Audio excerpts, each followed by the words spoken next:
Alright,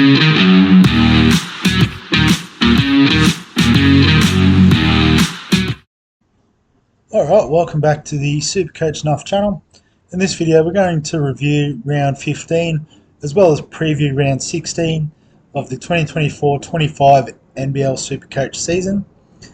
In terms of round 15, pretty ordinary week for us with a 376 score, which actually saw us drop a massive 700 spots in the overall, so just outside the top 2,000 now.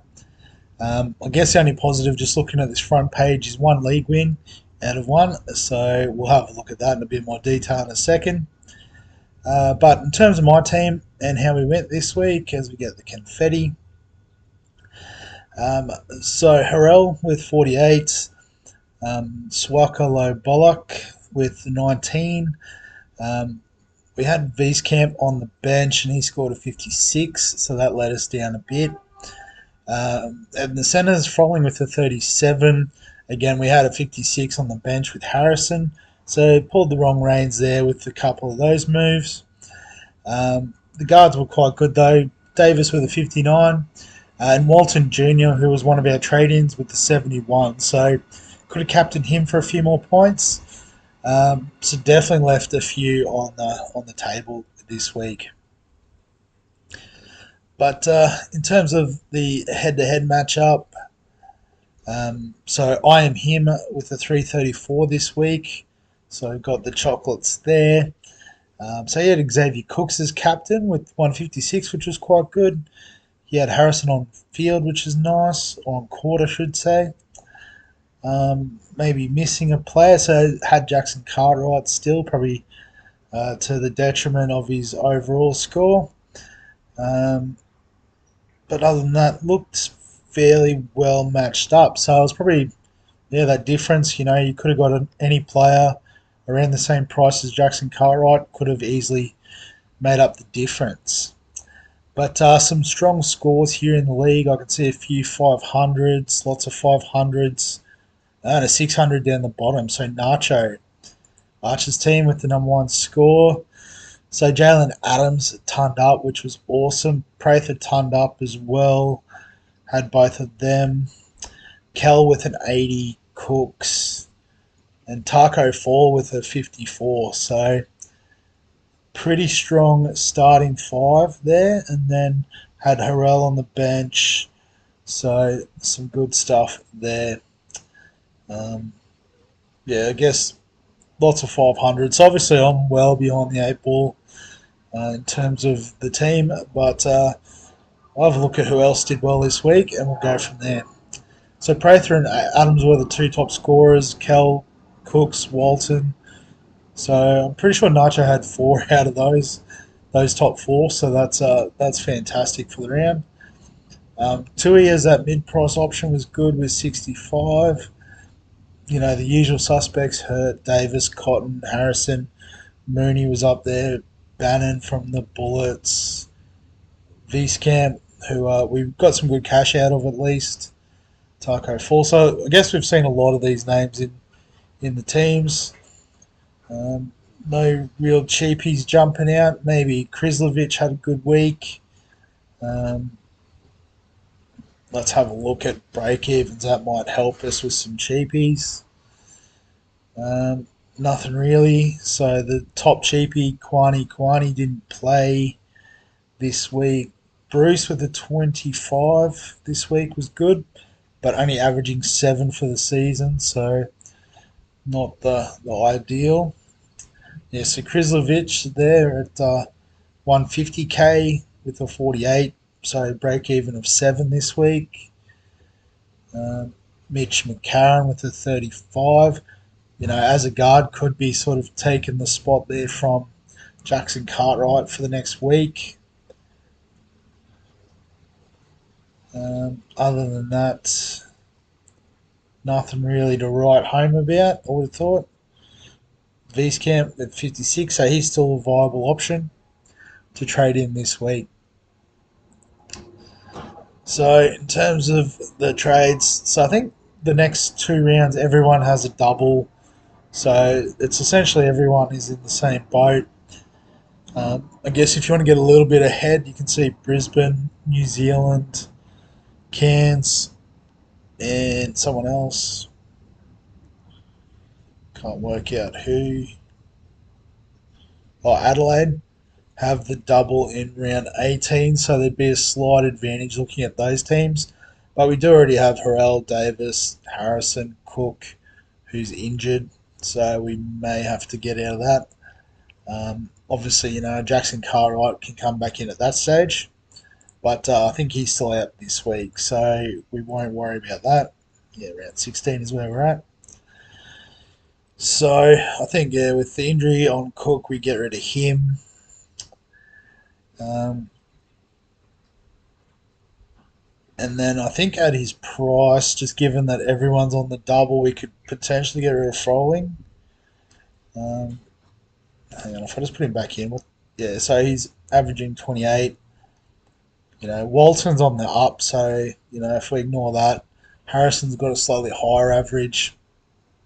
So, we could potentially fade Froling to our detriment. It gives us 700k to spend, um, so we're probably looking at some 350k players, the likes of a Hurt. Um, then after that, going back to Froling potentially. So, um, the top end guys are all over 400k. Adams, Prather would have been great to get on 300k this year. I think I've said this last couple of weeks. Um, could be better late than never, but I guess looking at like the 5 round averages, he's up there. Obviously, having doubles for most of these does help, but I guess looking at a game on game average, he's sixth overall. So um, he does have that sort of potential to swing as well, which we don't really have in the guard position. So I reckon we bring him in, and then we'll swing Henschel around essentially. And then we just need a centre. So I guess ideally one that could swing around with Harrell, so like a Hurt, but too expensive, or just out of reach of Taco Fall. Cam Oliver potentially.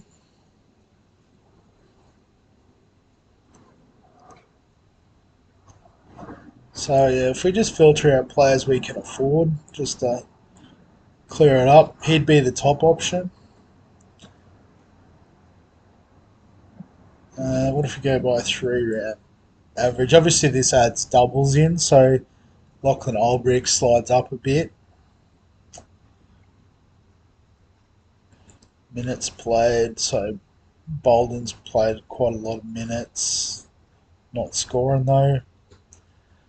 Um, Points per minute, maybe. Yeah, so Olbrich, Oliver are probably the two.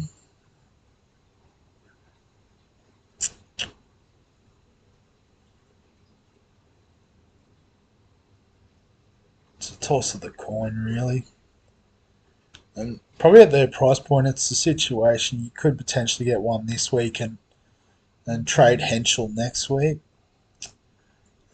to the other one. If we had a boost, that'd be nice. um,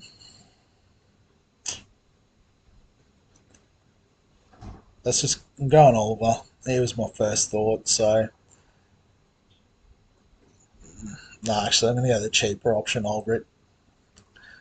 Might cost me a couple of points, but that's fine. It's probably going to be on the bench anyway. So if we swing Harrison across there, I'm going to swing Prather up for it can go on the bench there, and then I think that's how we're going to set up for this week in terms of on field. In terms of captain, vice captain, based on average, I think we've got to stick with the two Adelaide guys. Well, I think Tasmania is a tough matchup.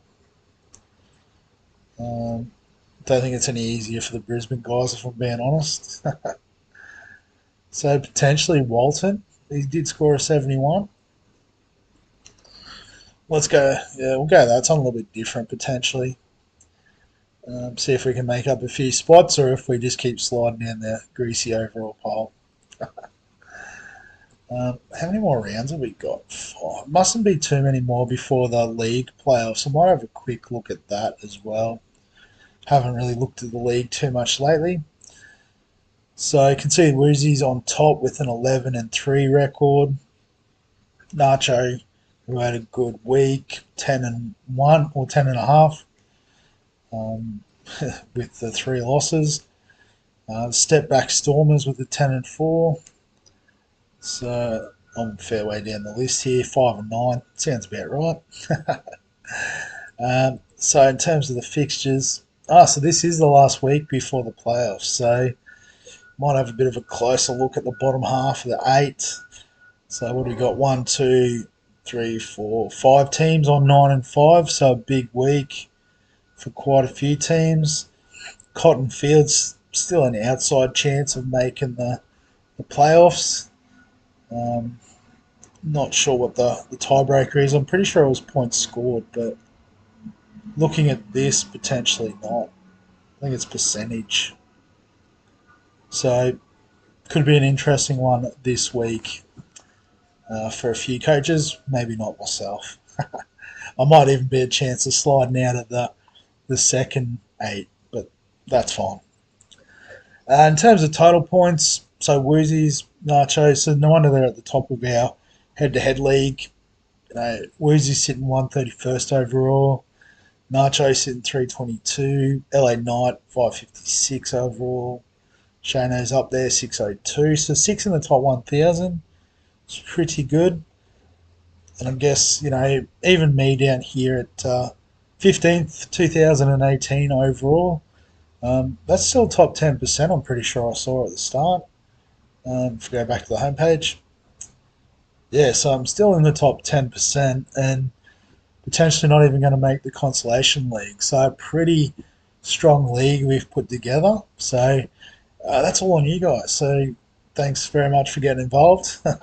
Obviously, we've still got a few weeks to go. Couple of big weeks coming up. So I didn't have a look at the other popular trade-ins. I should have had a look at that. So Oliver was the more popular trade-in. So do I go with Oliver? You know what? I'm gonna stick with the point of difference. I think got to risk it for the biscuit. Tarangi with a break even. The 9 is a cheapie. Is that an option?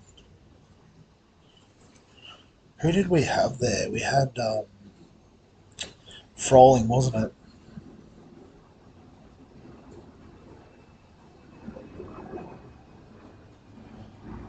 Is there an opportunity to maybe finally get rid of Henschel? Let's have a look. I'll do the trades again. No, I want my team. I was right the first time. So if we trade out Cook, we trade out Henschel. We bring in Prather. Is he going to go in as a forward though? No, went in as a guard. Cool. And then what was his name? Tarangi. Oh, he's forward and guard as well. So that does work. So maybe we can do that. And then we keep Froling. Yeah, he's probably, with an average of 27 years above Oliver and Ulbrich. So probably makes sense. Let's do that. Cool. Glad I checked that before we wrapped it up. So I just swapped Prather in onto the starting team. Walton as captain. Davis as VC. So nice. All right. So Harrison on field. Cool. So that's the team going into round 16 of the 2024-25 NBL SuperCoach season. As always, if you've got any questions, comments, thoughts, feel free to add them below this video. Give us a like if you enjoy the NBL content. Subscribe for all the fantasy sports content on the channel. And other than that, we'll catch you in the next one.